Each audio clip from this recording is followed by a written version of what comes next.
Hi friends.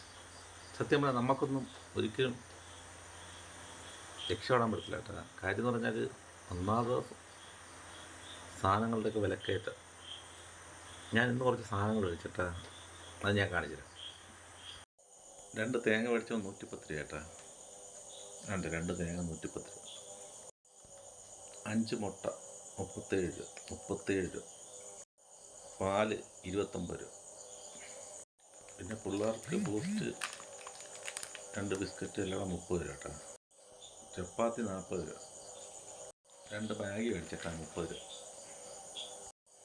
പിന്നെ വീട്ടു വാടക, പിന്നെ സത്യം പറഞ്ഞാൽ വണ്ടി എടുത്തത് മറ്റേ മൈക്രോ ഫിനാൻസ് എത്ര വണ്ടി എടുത്തത്, പിന്നെ CC, വീട്ടിലെ വാടക. സത്യം പറഞ്ഞാൽ ഒരിക്കലും രക്ഷപ്പെടത്തില്ല ആരും. രക്ഷപ്പെട്ട ചരിത്രം കാണത്തില്ല ആരും. ഇതൊക്കെയാണ് അവസ്ഥ. അതുകൊണ്ടാണ് ഇങ്ങനെയൊക്കെ ജീവിക്കേണ്ടി വരുന്ന അവസ്ഥ. ഓക്കെ കൂട്ടർ, ശുഭരാത്രി.